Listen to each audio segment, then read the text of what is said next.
This is Sarah Burgess. So she is our next guest. So Sarah, we've had a great morning. We kicked it off with a welcome. We went over what happens if you just lost your job. Like, what are your next steps you should immediately do? We looked at resumes. We looked at interviewing, and now we are here to talk about which I know is near and dear to your heart, LinkedIn, right? Which is in my opinion probably as important as your resume at this point in the age that we live in, right? And I know you're going to get into that, but I want to just introduce you, Sarah, and then I'll let you share your screen and we'll jump into your content. So Okay. Sarah is our only guest from outside the U.S. Sarah is in the United Kingdom, so it's a little darker there because she's ahead of Yeah. us. So Sarah, welcome from across the pond. Thank you. And Sarah describes herself as a LinkedIn geek, a career coach, learning and development consultant.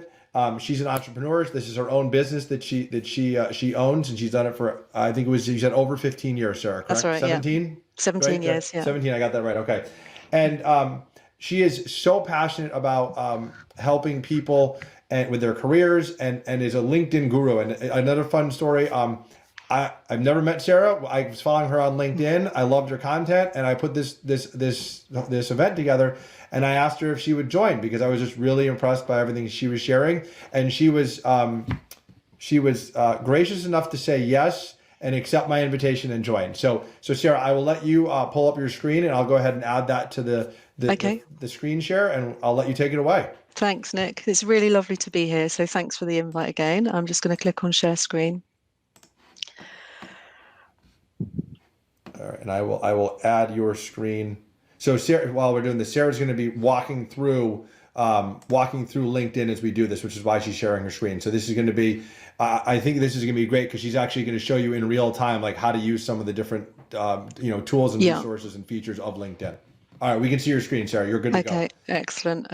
So thanks again, Nick, for inviting me. So I have been working with clients over the last 17 years or so on job search, and really LinkedIn has just grown massively over that time. And I think this year in particular, we've found that people just seem to be so much more receptive to LinkedIn and kind of to connecting to other people. And just following on from the point that Hansford just made about reaching out to second and third degree connections, I think that's absolutely critical now. And as I said, people are just being much more receptive to that. So I think it's kind of time to be brave, reach out to people, whether it's through asking your first degree connections to introduce you or just going straight to those second degree connections, sending a personal message to make sure that you kind of give them a reason to connect, but go ahead and do that. So what I'm going to do today is just cover a bit about your profile, because I think that's probably the thing that most people will be interested in. So how to maximize all of the functionality in the profile to find that next role. And then after that, I'm going to move on to looking at the search bar, which sounds obvious, but there's quite a lot that you can do in there that you may not be aware of. A bit about downloading connections, company pages, looking at your network, bit on LinkedIn Learning, some on messaging, the news feed, and kind of interacting a bit more. And then we'll see how we're doing for time, really. So, Nick, if you can just let me know if I'm kind of coming to the end or whatever, because I could probably talk all day on this You, topic. you got it. No worries. Okay, so it's a bit weird because I can't actually see Nick now because I'm sharing my screen, but I can hear you, so that's all good. So we're on the homepage of LinkedIn now. So what I'm going to do first is just head over to my profile. So to get to your profile when you're on LinkedIn, there's two ways. So the first is the quickest, just by clicking on your name here, or you can go up to the Me button here and go down to profile. So if we just go here to my LinkedIn page. So what you'll see here is the kind of the typical contact card at the top. So that's what this is called. So the idea really is it's a bit like a business card. So here you've got your contact details and things like that. So first thing you'll see here is my profile image. So you'll see that's a kind of quite a casual photo. And I think that's quite an important thing to point out in that historically people have gone for very corporate type photos, but at the moment you will find that people are going much more for casual, given that most people are working from home at the moment. It's just a reflection really on how people are working.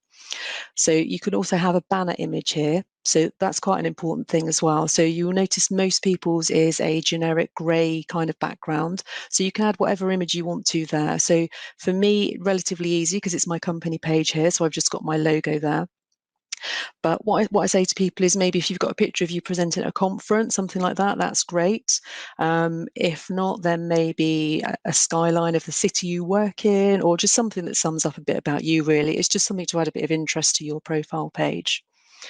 So beneath that, you'll see here, there's my name. And next to that, this is a relatively new feature, and this is to speak my name. So you can see here there's a speaker. So if I click on that, you will hear me talking.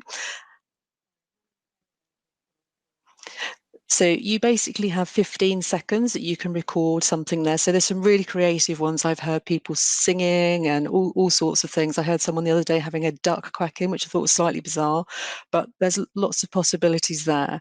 So you can only record that from your mobile device. So if you go to your mobile device and open up your profile, you'll be able to do that. So that's quite nice, particularly if you've got a name that's quite difficult to pronounce, or if you're going for an interview with someone with a difficult to pronounce, then you can kind of get an idea of how to say that before you meet them in person.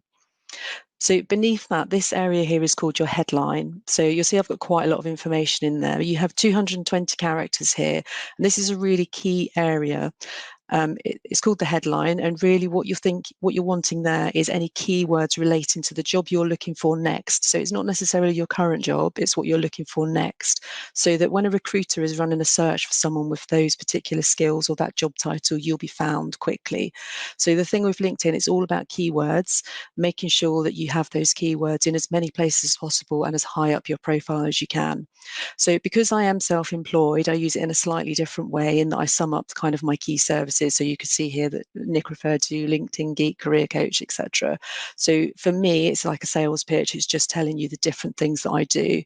So for you, if you're job hunting, it's job title and then some of the key skills that you specialize in, or maybe the sector. So anything you think a recruiter or a headhunter might be searching for, get that in there.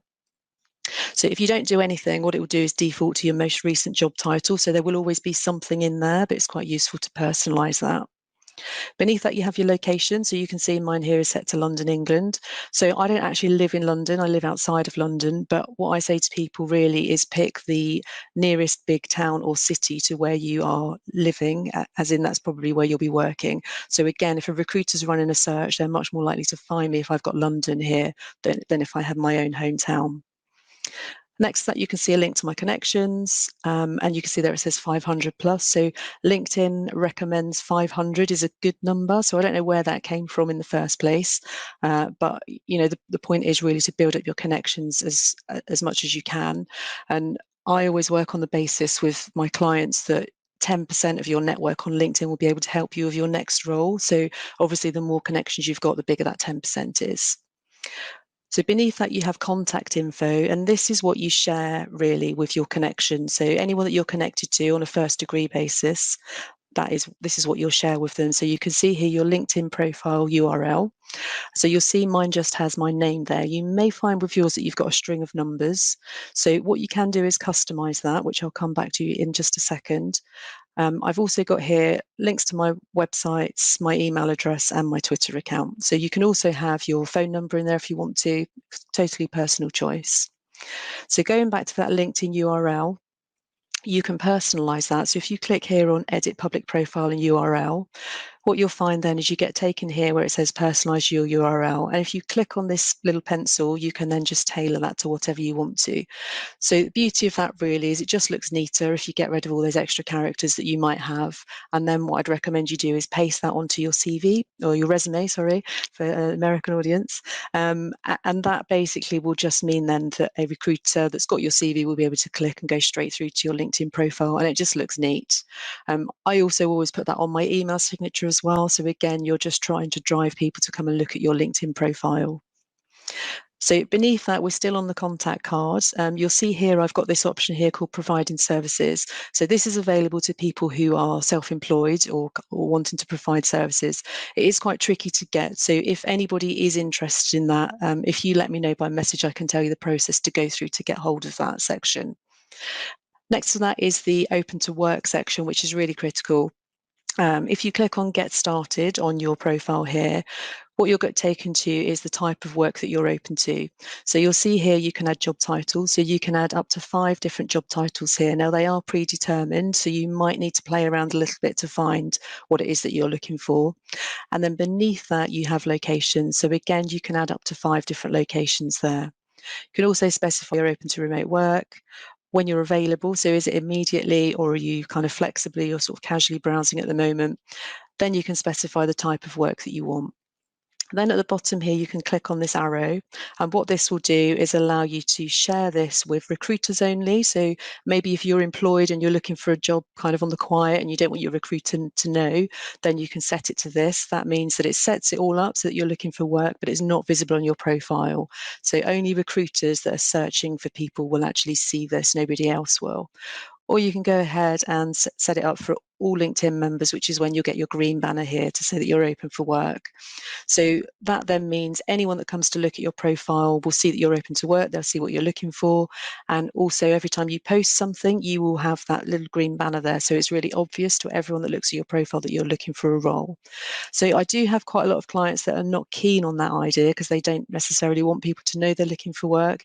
It's totally personal choice, but I personally think in this market it's a great addition to have that, because it just does mean that you've got people subconsciously looking out for you, I think.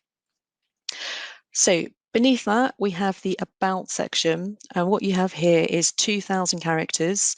So this area, really, you want to sum up what it is you do. So again, mine's slightly different because I'm self-employed.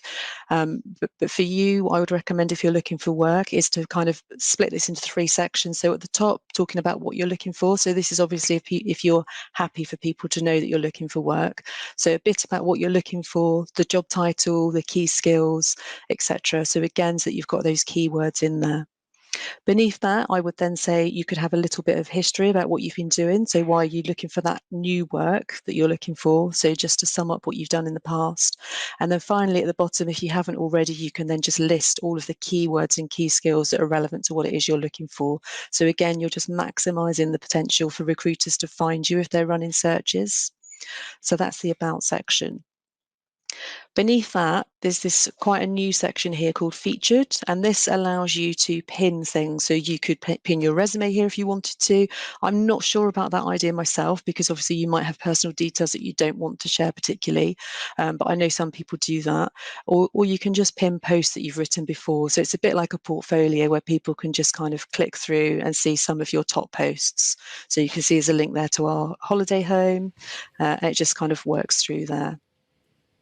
Hey, Sarah, I just want to highlight that piece for people, because I think Sure, this is a really critical part of LinkedIn that is not being used by absolutely. a lot of individuals. Yeah, And for those that are open to work, I think if your previous employer, if there was things that you can share publicly that you did there, right? So you worked on a website or a marketing campaign or something that was public that you can share, that you worked on, that you were proud of.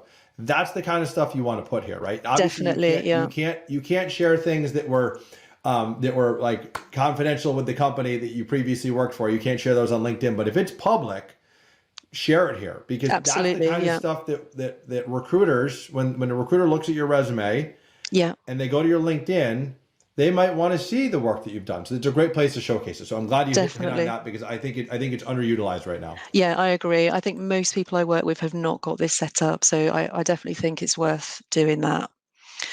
So beneath that, you will find that you'll have a dashboard. So this is a slightly different color. So this is not visible to anybody else, but it kind of tells you where you are. So you'll see here it says my LinkedIn status is all star. So what happens when you start setting up your LinkedIn profile, you'll notice there's a sliding scale here, which will tell you if you're kind of an intermediate level on LinkedIn. And there's various criteria that you have to hit to become an all-star. So again, if anyone's interested in learning a bit more about that, if you message me, I can send you a bit more information. But essentially, it's things like having the right number of contacts, making sure you've got your headline set up, making sure you've got a current role, that's quite tricky, but I'll come on to that in just a second when we get to the employment section.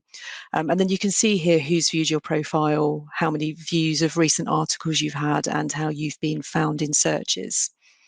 So if we move on from that, you've then got your activity. So this here will show you anything that you've done. If you click on see all here, what that will do is show you all activity. So this basically is anything I've liked or commented on. Articles is articles that I've written, and then posts are posts that I've written.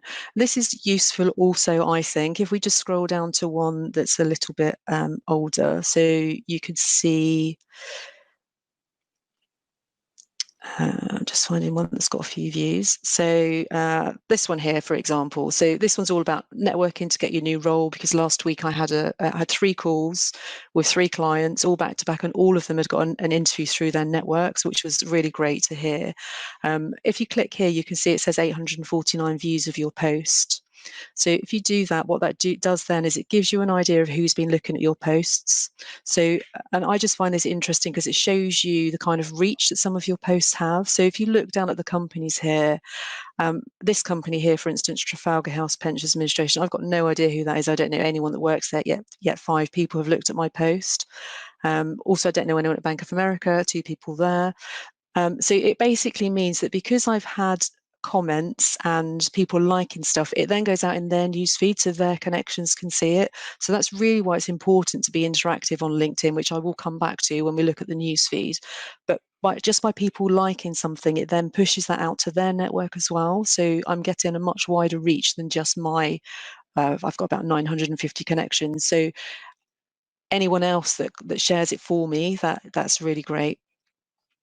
So back onto the profile again. Obviously, the more people that see your post, the better, particularly if you're job searching, because you're just getting that exposure. So beneath that, you have your experience section. So this is a bit like your online CV or online resume. So you can see here that I have a couple of current roles at the moment. So this is my company, Cora Associates. Then I also do some work for a company called 1080, who are a specialist in sort of career management, career transition, leadership development. I also do a bit of run coaching, so that's kind of my link to Spartan there. And then I've got previous roles before that.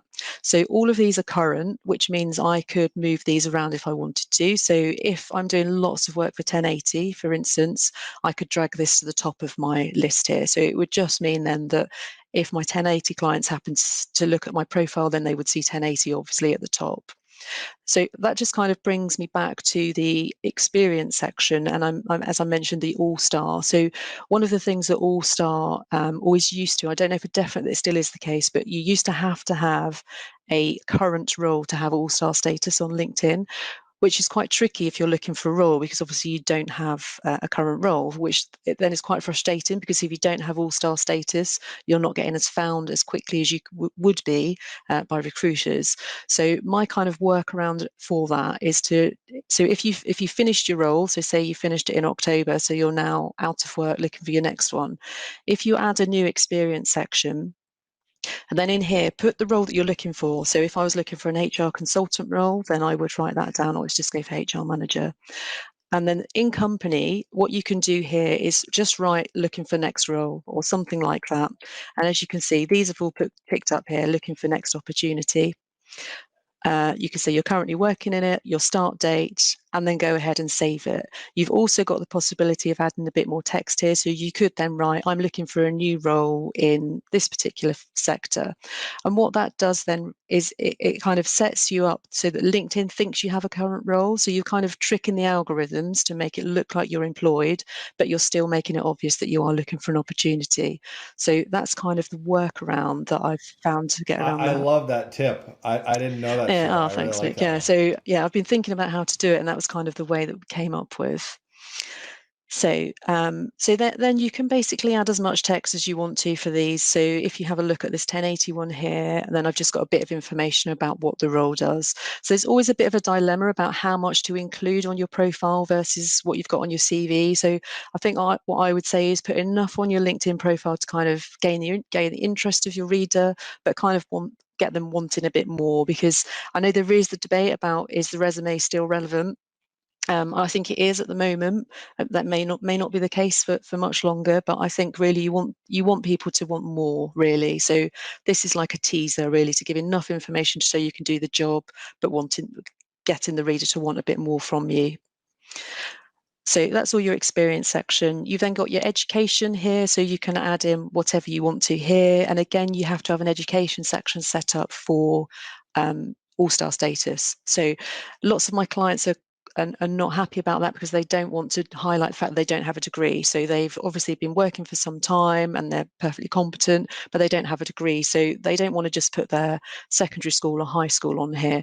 So again, another workaround for that. It doesn't actually have to be education. You could put some kind of work qualification or work course in there. Again, that tricks LinkedIn algorithms to thinking you have got an education section. So it means you can then be in the all-star area. So just kind of thinking about that just a little bit outside the box. You then got licenses and certifications, so you can then add in here any qualifications that you've got. And this one here, this was a course that I did on LinkedIn Learning, and then that adds that into your section for you. So personally, I'm not sure it's the right space for it to go, because I think all these other things I've had to do exams to pass, whereas that I've done it online. So I think that should probably be in a different section, but that's obviously for LinkedIn to decide. Beneath that, you have voluntary experience. So again, this is a section most people don't use, but it's really key when you're job hunting. Anything extra that you've got, anything that might trigger conversation at interview, a chance to show off some skills that you can't use in the workplace. So this is a really great opportunity to have this. So you can add in here anything that you might do as a volunteer. So there's a mixture of stuff that I've done there. Then you have your skills and endorsements. So this again is another critical area. This allows you to have up to 50 skills in here. Again, what you want to be thinking about is your next role and making sure that the words relating to your next role are set up in here. So you just click here to add a new skill. And what it will do is it will pick off words from your profile and give you suggestions. So you don't have to think from scratch, gives you ideas. So you can see here I've reached my limit of 50 skills, so I can't add in any more at the moment. But you can also reorder these. So you'll notice here I've got 3. If you click to show more, that will expand that and show you all of them. You have endorsements here. So this basically is your connection saying that you're good at this skill. So although it looks great to have these endorsements, it doesn't actually mean anything in terms of recruiter searches. So if a LinkedIn recruiter is searching for you, actually in their tool, they don't even see how many endorsements you have. So don't get too hung up on that. Obviously it looks good, but it's not critical. LinkedIn will default to having the most endorsed ones as your top 3. And again, although the order doesn't matter, I think it's really key to have the top 3 relating to what you're looking to do next. So you can change the order by clicking on the edit pencil, and that will just allow you to drag all your skills around so you can have them in the order that you want to. So you'll notice also you've got take a skill quiz here. This is mainly for technical type qualifications, so things like Java, SQL, even things like PowerPoint. There are quizzes on here that you can go in, take the test, and then if you pass, you get a little badge against it. So they're quite difficult to pass. I think it's about 70% pass rate you need to get. If you don't pass, they will then prompt you to go and do some LinkedIn Learning to kind of upskill yourself before you do that again. So that's quite a useful thing to have on there. So beneath skills and endorsement, you've got recommendations. So these are a bit more valuable in terms of they are things that people have written about you. So you can see I've got a couple of relatively recent ones there. And these actually were people that found me on LinkedIn. So I never set out to get work on LinkedIn, but this year in particular, I think people have been looking at my comments and some of the advice that I have offered, and they've kind of reached out to me. So that's been really great for me. So these people have recommended me. What I would say is it's definitely worth asking for recommendation. I've read somewhere that LinkedIn says to get 10. I don't know where that came from, but it's as good as any. If you click to request a recommendation, you can then say who you want to ask. So if I say I was going to ask Nick here, it will then prompt you to select your relationship. So I can just say, I don't know, I'll just say Nick managed me for the purposes of this. Go on to your next thing. And what this does then is it just comes up with a standard message, say, can you write me a recommendation? What I recommend to all my clients here is write the recommendation. So I would say, Nick, could you write me a recommendation? Would you mind covering this? And then write something and send it to him. So the reason for doing that is if you receive a recommendation request, often you'll think, yep, absolutely, I'll do that, but we need to think about it. And then chances are you'll forget about it or slip down your inbox. Whereas if you've written something, then that person will probably think, excellent, yep, I will just amend a couple of words here and send it straight back to you. So although it might seem a bit cheeky, I think it's probably quite a good way of doing that. You're more likely to get the response rate. Hey, Sarah, can I just pause you for 1 second? Because I know that we have a lot of people listening. We got some questions coming in, so I know we want to. Sure. I want to make sure we leave time for questions at the end. But Okay. as we go through this, right? And you and I are on LinkedIn all the time, so this doesn't seem overwhelming to us. But Yes. if I'm an individual that doesn't use LinkedIn a lot, this Yeah. is a lot of stuff that you just went through to fill out, Yes, right? it is. So Yeah. I want to Yeah. ask the question: do you recommend like breaking it up into pieces, right? And like just maybe doing a profile, a couple people pieces a day, or do you recommend just getting it all done right, like in one shot? What are your thoughts on that? I think there's probably definitely sections that you should do to start with. So I would say to start with, get your all the stuff on the contacts done first. Make sure that's all set up, and then your experience section, so that you've got kind of your key roles in there. And then you can take some time to look about the about section and Okay. recommendations. You come back to that once you have more of an established profile. Yeah, Yeah. I just asked because I think this could seem overwhelming for some individuals. Yeah, I agree. I agree that there is a lot, and I think that's the thing. I think that there's a lot more on LinkedIn that people realize. Right. So that basically does cover the profile. So what I'm going to do now is just head back to LinkedIn, and obviously, if anyone has questions, please ask them. And if we haven't got time to go through them all today, then I'm more than happy to respond afterwards. Do you want me to cover some of the questions regarding the profile now before we go Sure. to Yeah, yeah? that's fine. Yeah. So a couple of things that people asked. For the summary section, do you call out highlights of your career or make it more general and they can get more specific in the experience section? So I would say in the about section, so I've spoken to lots of recruiters and they say make it interesting. So make it really relevant to what you're looking to do next. So I would go into some detail about what you're looking for, why you're looking for it, and some of the key things that you have done to meet that. So I would say go into a bit of detail there, yes. Okay, perfect. Another question is, since you are limited on entering job titles, should you include additional ones in the employment section? So you can add as many employment titles as you want to, and actually in the experience section, yes, you can add whatever you want to. That's totally free format. It's just in the open to work section is the only place where you're limited. So you can there only Got it. put in Okay. the words that LinkedIn say. So they're the job titles that LinkedIn Recruiter uses. So I mean, you will find, and actually probably for people in America, you will probably find it's fine.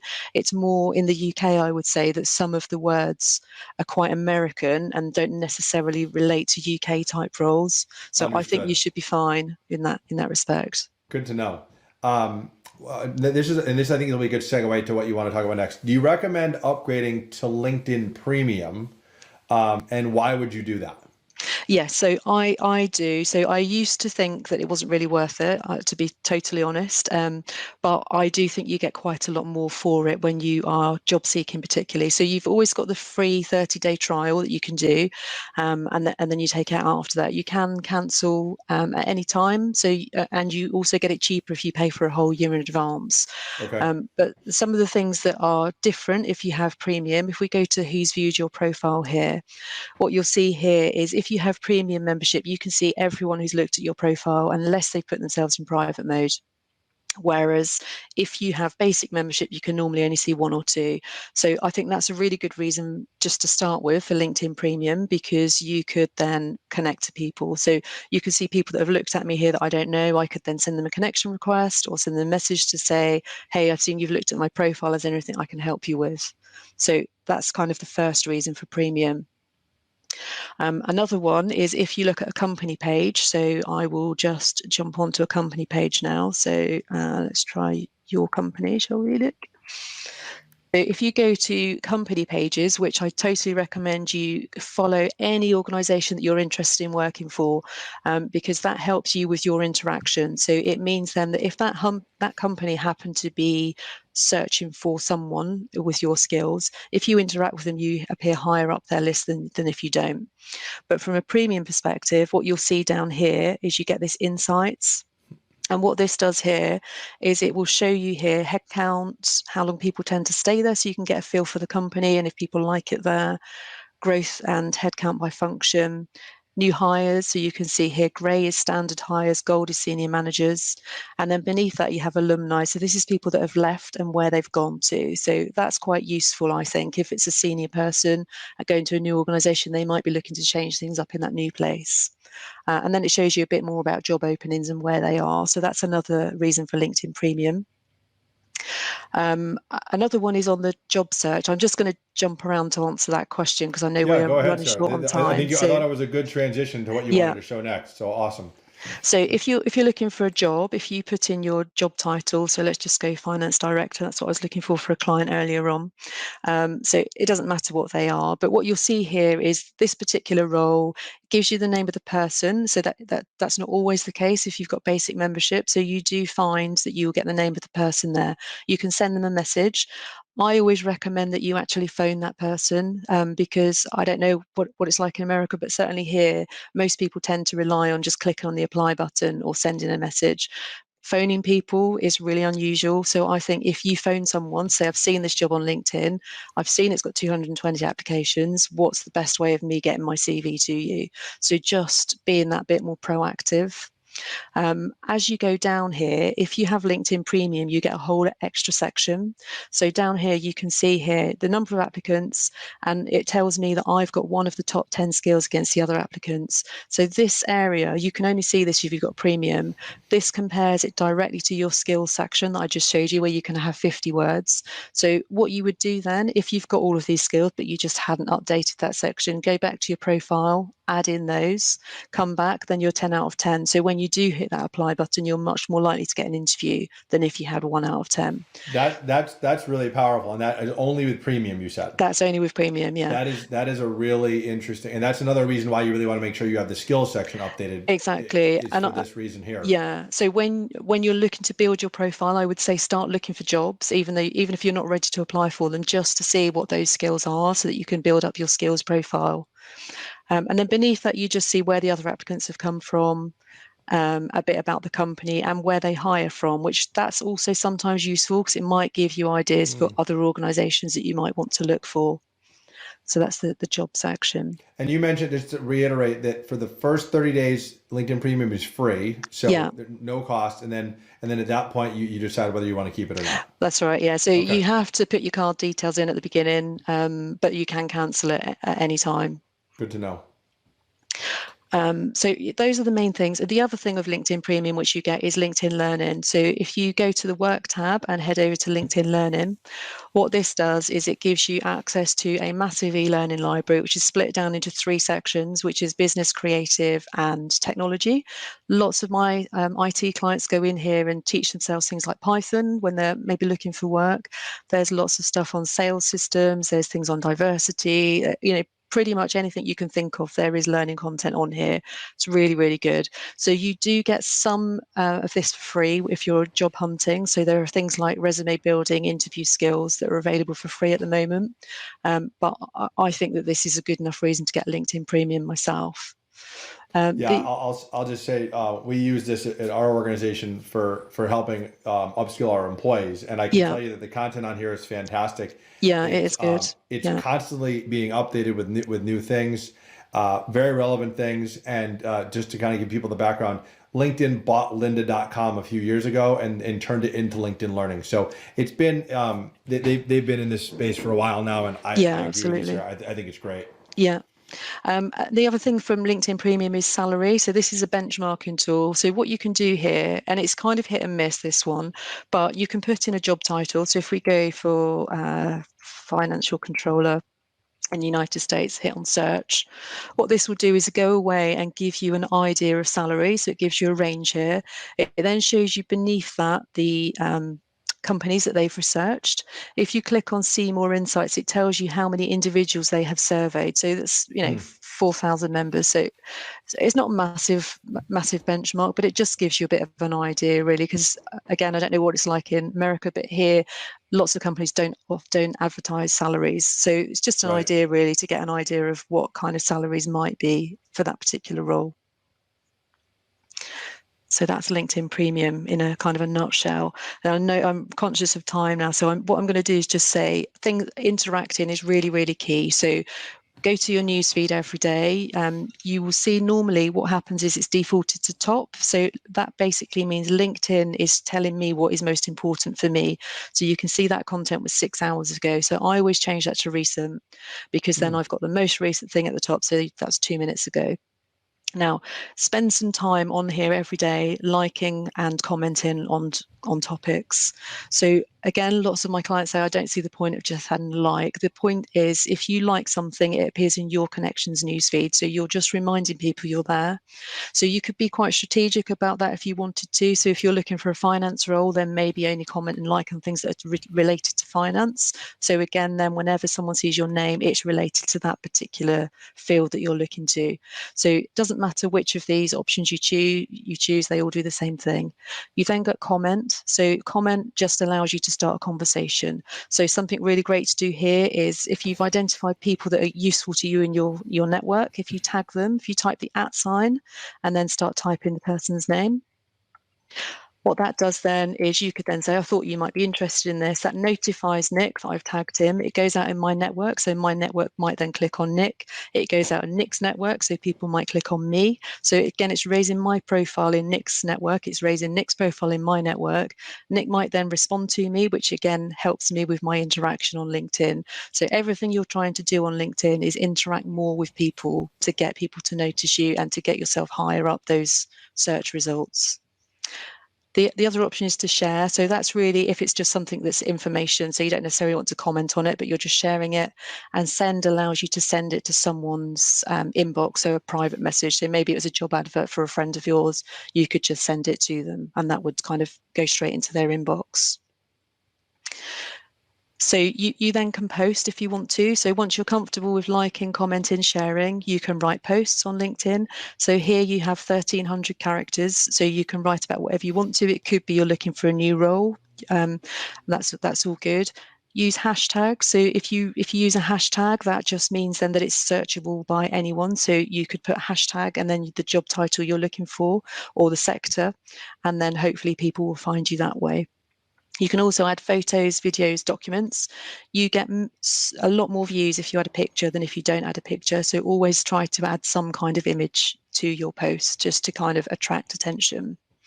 And then once you're done that, you would post it and that would go out to your network. You can also write articles. That gives you 40,000 characters. So if you're someone that likes blogging, for instance, then that's a really good way of doing that, because you're keeping the content on LinkedIn and LinkedIn likes that. So you kind of get rewarded for doing that kind of thing with interactions. Just jumping onto the search bar here. So we've obviously searched, you would probably use that mainly to search for people to connect to. So just to reiterate again, try to connect to as many people as you can. Another thing you can do is search for particular job titles. So if you were looking for a recruiter for finance, for instance, if you type finance recruiter in quote marks here, and then click on the return button. If you then go to the people tab, what this will do is show you anyone that has finance recruitment in their headline. So going back to my profile earlier when we looked at the headline, so all of these people are second degree connections. So I could then say, right, you're a recruitment consultant, I've got 3 connections, so you're probably someone worth connecting to. So just try and use that search button a little bit more creatively than just looking for people that you might know. Okay, so I'm really conscious of time now, Nick. We've only got 5 minutes, I think, haven't we? So we got about 5 minutes. So, I just want to first say thank you. I think this is great advice. And I just want to highlight one thing about the posting of content. You don't have to just jump in and start making videos and putting videos up on LinkedIn, right? Everyone, I think, has different ways that they're good at communicating. It could be writing an article. It could be sharing a photo. It could be sharing an article that you found interesting. It could be making a video. There's no right or wrong way to do it. You do what makes you feel comfortable. I love video. I'm probably a little bit of an anomaly, right? Don't think you just have to jump into video. So I just want to make sure I highlight that. No, that's it. Yeah. And I think people think you need to do video, but actually I've been reading quite a lot lately that they say that videos are not getting as many hits now as photos. So actually photo and text seems to be the biggest way to make an impact. But I mean, So if you love writing, right, the article yeah, feature might be a great way for you to do that. Like personally, absolutely. Yeah. I'm not the best at writing, so I don't write a lot of articles. I do that a little bit less frequently. So, all right, so we got a Yeah. couple questions, and then we'll wrap up, Sarah. The question is: I've been furloughed from my job in the events industry and may be called back. Would you suggest making my job search public or just with recruiters? Oh, I think that's difficult to answer, really. I guess it depends on your relationship with your employer, because if they've put you on furlough, then I guess there's an expectation you're going to be going back. So I would probably say just on recruiter.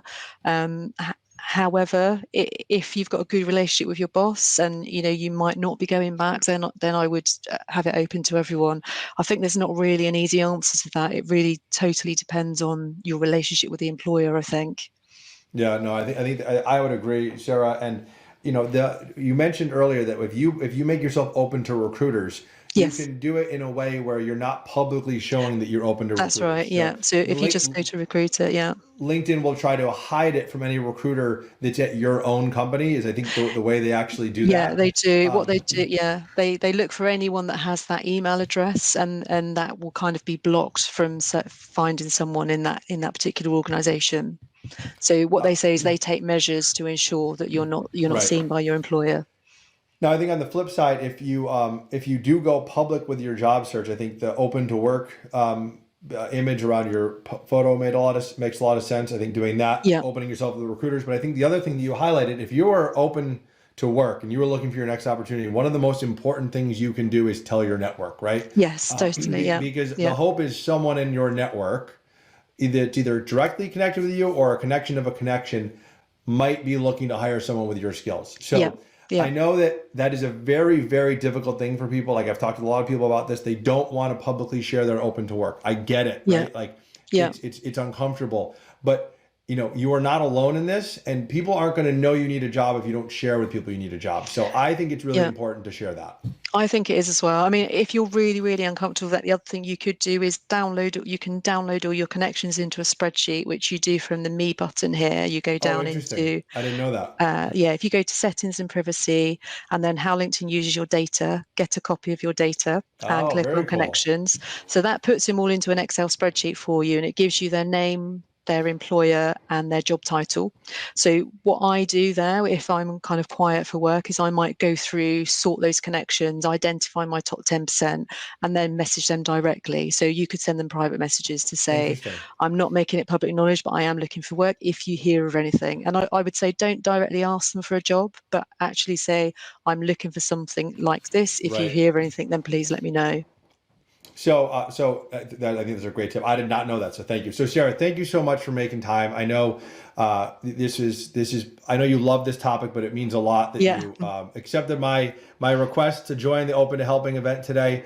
I did put your LinkedIn profile in the chat for people that want to connect with you. Sarah is this is what Sarah does as part of her own business, right? So if you are Yeah. looking to actually hire Sarah. If you are open to work, she is more than happy to work with you, and you do not have to be in the UK to work with her. She works with No. people all over the world. So do not hesitate to reach out to Sarah and connect with her. She is fantastic, and she loves helping people find jobs. So Sarah, thank you so much.